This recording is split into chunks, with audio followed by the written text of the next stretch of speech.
A lot of this isn't going to make sense to you, and I'm sorry about that. I'm just going to start at the beginning, with the house.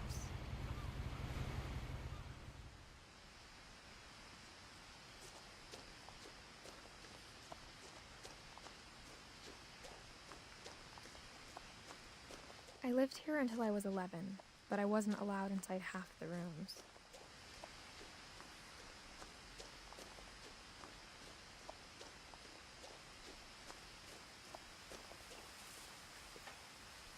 Inside the mailbox were bills from 7 years ago, marked urgent, open immediately.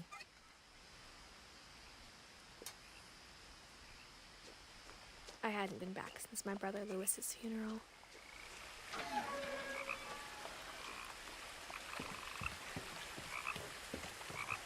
In her will, my mother left me a key, but didn't tell me what it unlocked. Maybe she thought I'd know, or she thought that the mystery would be enough to bring me back.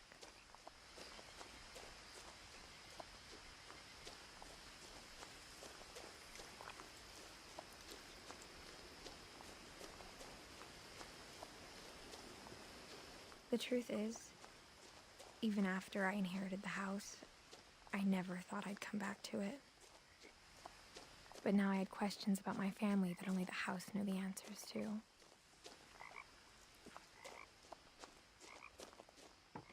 The woods around the house have always been uncomfortably silent, as if they're about to say something but never do.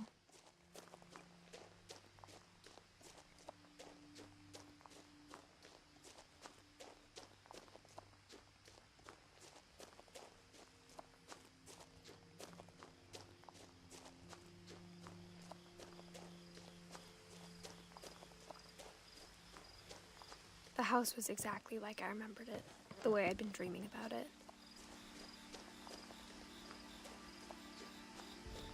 As a child, the house made me uncomfortable in a way I couldn't put into words.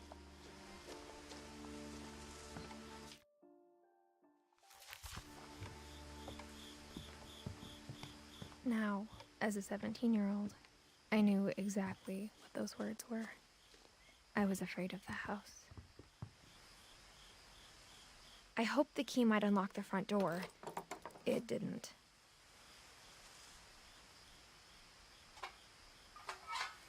Looking in, I felt like the house itself had been waiting for me.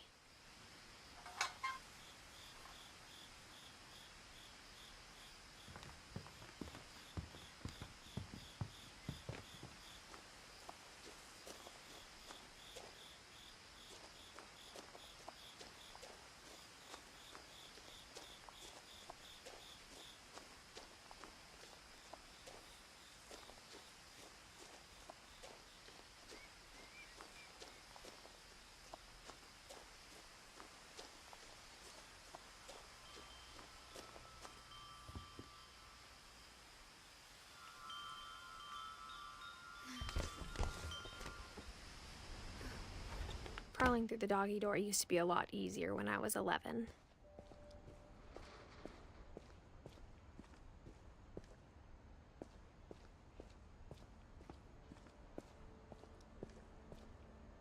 The power had been turned off the night we left. For the first time in years, I felt like I was home.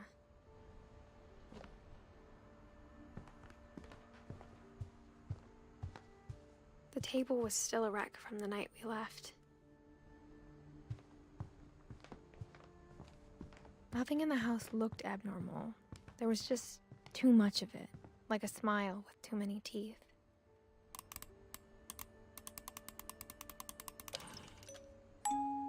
Great-Grandpa Sven built a music box for Barbara, along with the rest of the house. Mom always told me to stay out of the basement, so I wasn't too surprised when the key didn't fit.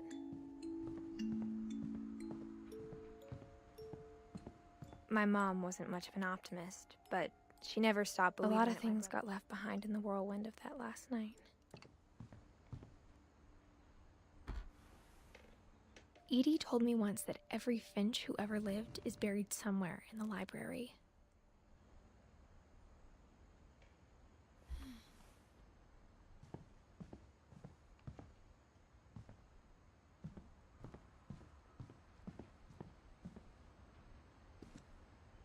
After Milton disappeared, Mom sealed up all the bedrooms. Then Edie retaliated and drilled peepholes.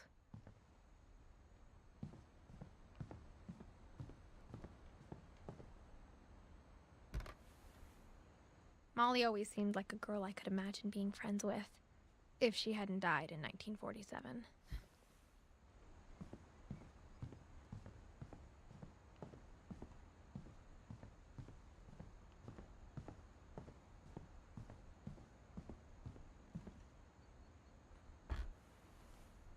The last time I was in Edith Sr.'s room, I was 10 and she was painting my portrait.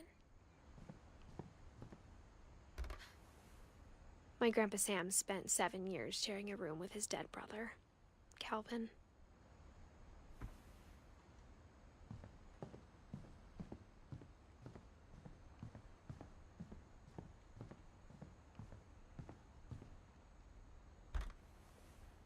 Barbara was a child star for 2 years, until America grew out of it.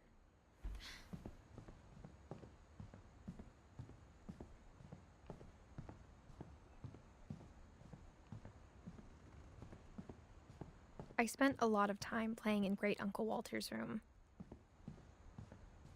Lewis told me there were secret passages, but I never believed him.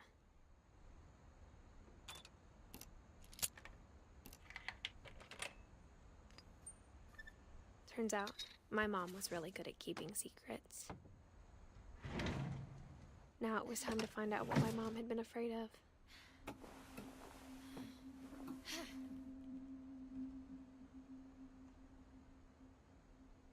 Reading this, maybe it sounds like I had a plan, but I had no idea what was behind that door.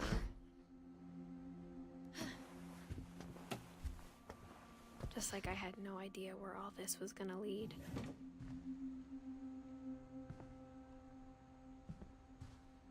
I grew up looking at Molly's room through the peephole. Molly's gerbil had a tiny bedroom with its own even tinier gerbil cage.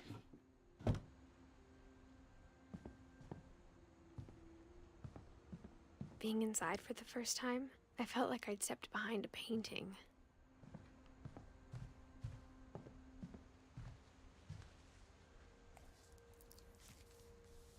December 13th, 1947.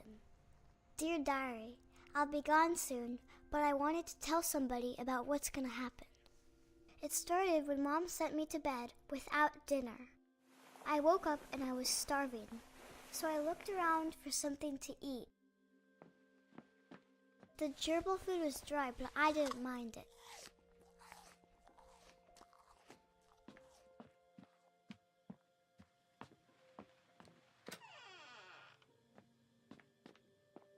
I kept eating and eating.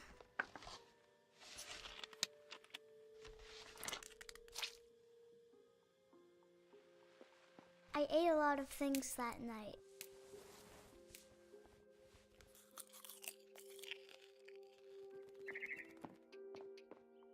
Then I heard chirping outside my window.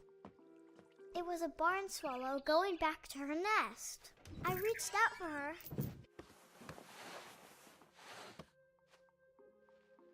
And suddenly, I was a cat. I tried to be quiet, but the bird was really scared.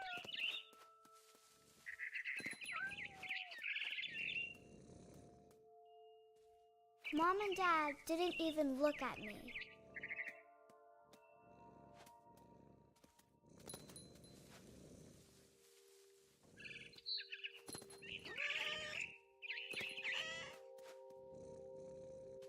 I jumped and I almost got her.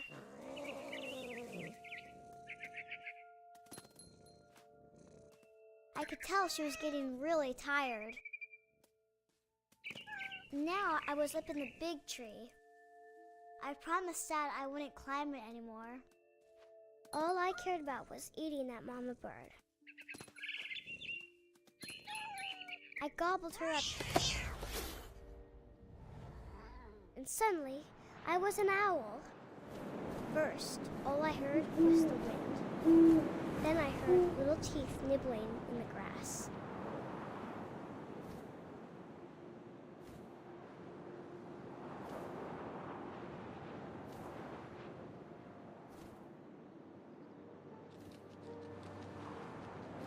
rabbits.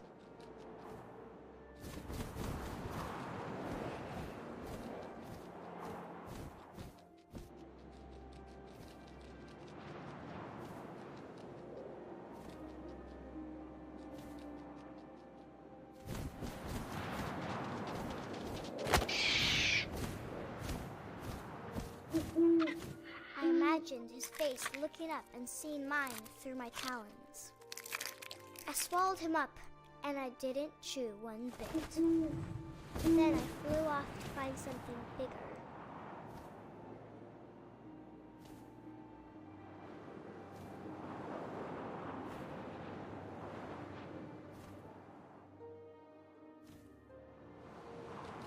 A mama rabbit.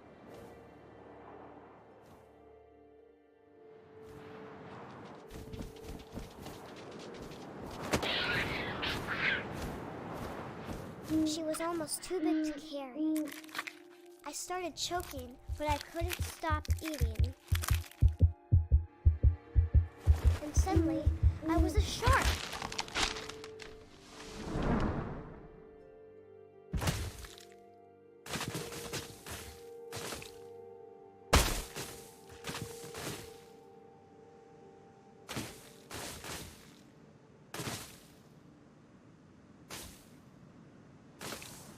I rolled off the cliff and into the ocean. Now, I was hungrier than ever.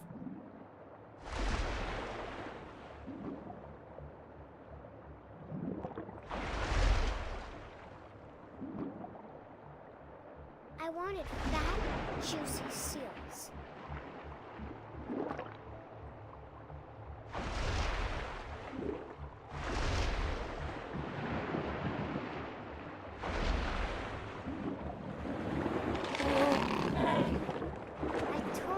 Flipper, and it tasted really good.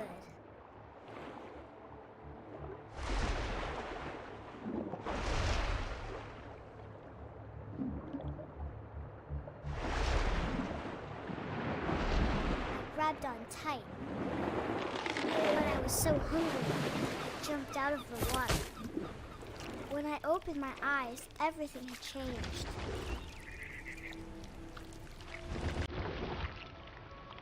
Now I was a monster, and I smelled people everywhere.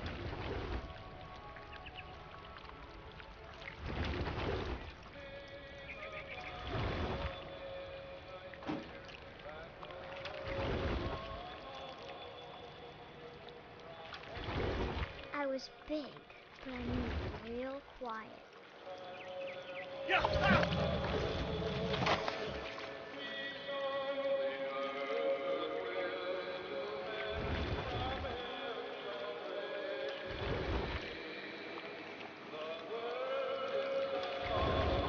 I wanted to stop, but also I didn't.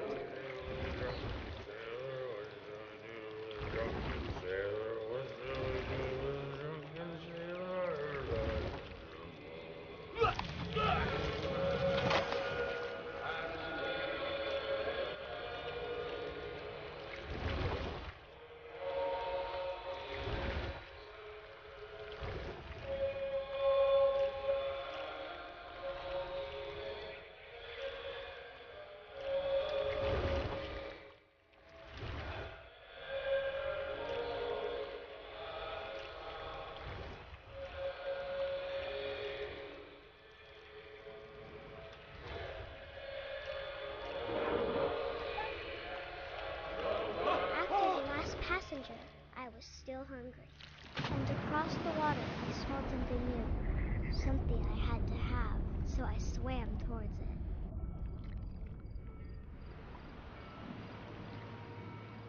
I slithered onto the sand, and the good smell went into an old pipe.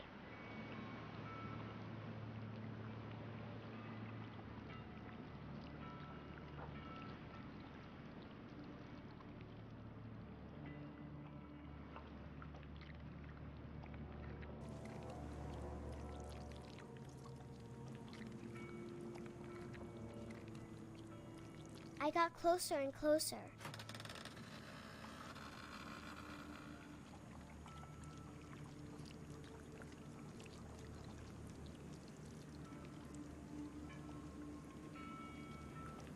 all my stomach started growling. And suddenly, I was me again. I held my breath for a long time, but I couldn't hear anything. I think it's waiting for me to fall asleep. But it's not going to wait much longer. It needs to feed, and we both know I will be delicious.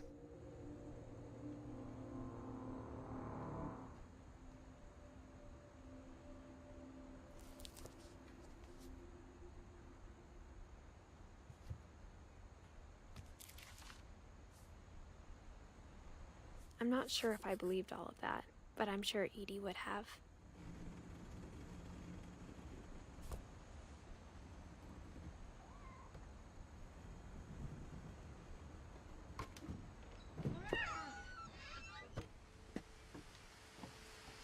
This will be obvious later, but my mom never told me any of these stories. Edie would have, but Mom didn't like bringing up the past. Though, when we adopted a stray kitten, she was the one who named it Molly. I spent a lot of time in Great-Grandma Edie's room.